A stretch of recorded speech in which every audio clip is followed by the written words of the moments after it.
which couldn't happen to nicer people. The Supreme Court yesterday heard arguments about, whether girls can play in boys' sports, etc., and they couldn't be happier. Sam Alito asked the ACLU lawyer, about, women and men and their sports. And listen to this. Yes, Your Honor. If it does that, then is it not necessary for there to be, for equal protection purposes, if that is challenged under the Equal Protection Clause, an understanding of what it means to be a boy or a girl, or a man or a woman? Yes, Your Honor. And what is that definition for equal protection purposes? What does it mean to be a boy or a girl, or a man or a woman? Sorry, I misunderstood your question. I think that the underlying enactment, whatever it was, the policy, the law, we'd have to have an understanding of how the state or the government was just understanding that term to figure out whether or not someone was excluded.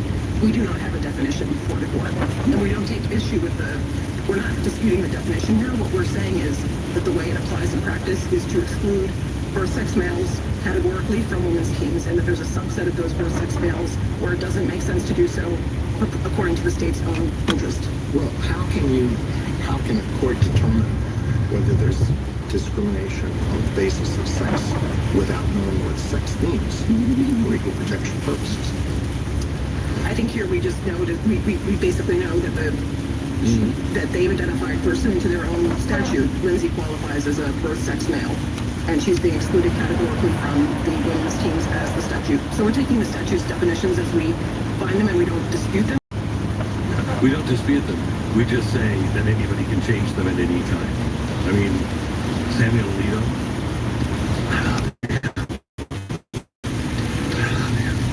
There might be a very important case coming out. We'll go back to Ketanji Brown. This just doesn't get about. She responds to this. We're going to get into that. Also, the Clinton letter that came out yesterday, and so much more.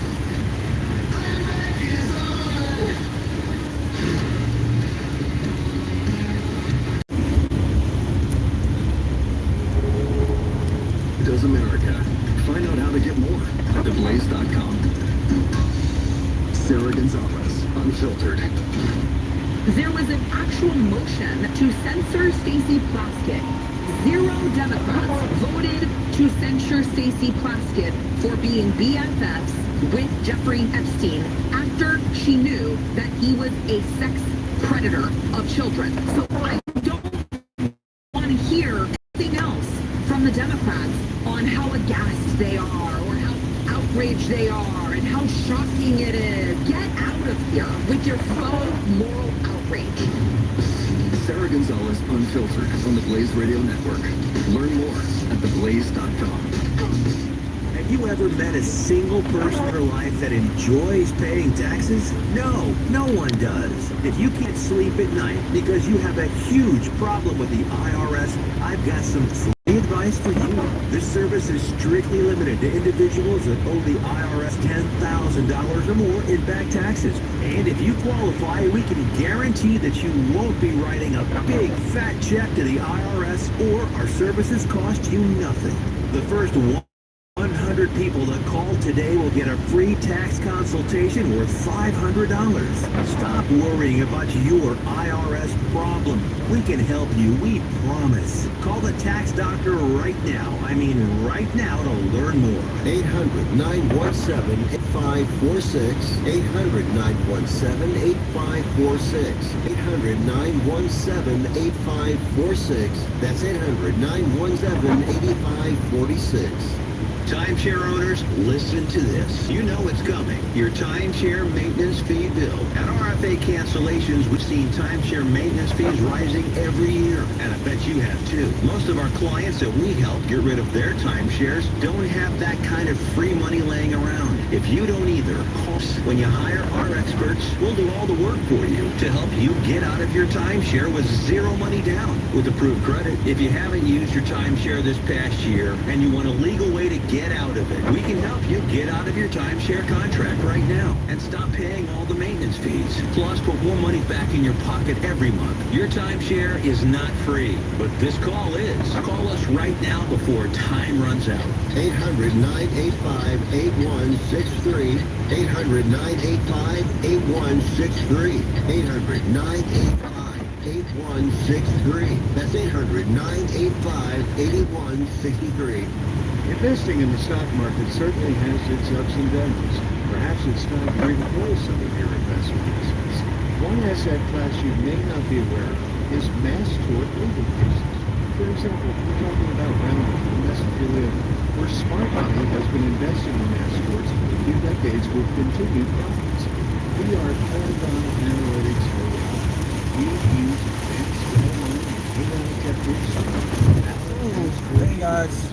we're looking for accredited investors to invest as little as $25,000 I hate that. with a guaranteed fixed return for I'm just chilling right now. About Paragon today to find out more.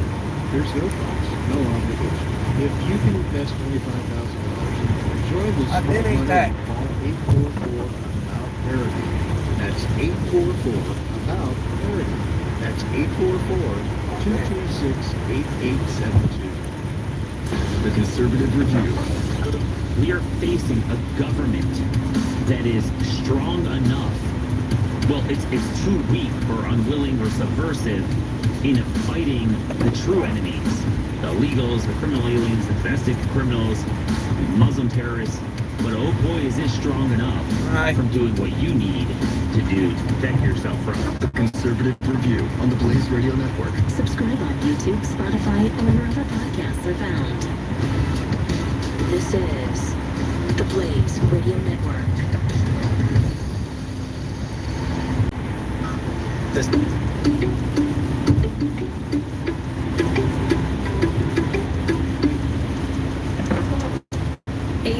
Happy Wednesday. I'm Marie. This is your 4-Minute Buzz, and here are some amazing interviews conducted by our own Rebecca Selko. Over the weekend, Blaze News reporter Rebecca Selko had the chance to conduct some great interviews up on Capitol Hill. And Zelko was able to dig into some current events and what our elected representatives are thinking. Indiana. And first up is Representative Michael Baumgartner. Zelko asked for his thoughts on health care, and here's some of what he had to say. Healthcare is the big issue Republicans are talking about right now. Going through some procedural votes, and there's a bit of drama as there always is. We have some Republicans who have been deviating from the party on this issue. There's always a handful, but on this issue in particular, it's been very interesting, especially after the president addressed Republicans and said, you know, this is my mandate, figure it out. How close are Republicans figuring it out? Well, I think we're making progress. You know, we have to start with the understanding that Obamacare is a very broken system, and when the Democrats and insurance companies worked together to build Obamacare, what they were really doing was rigging the game against the American people. They wanted to put it on a pathway to socialize medicine. And so it's a complicated system we're trying to back away out. What we need to do is start bringing more competition and choice into healthcare so that you are not constrained in your healthcare choices. What we shouldn't do is what the Democrats did this week, is just put a bill on the floor that continues to prop up a broken system, particularly when we're $39 trillion in debt and can't afford to just keep pumping money into Obamacare. One other great interview was with Representative Tim Burchett. Here he is talking about the DOJ's recent arrest of Venezuelan President Nicolas Maduro. Going over to the Senate side, we just saw a war powers vote. Yeah.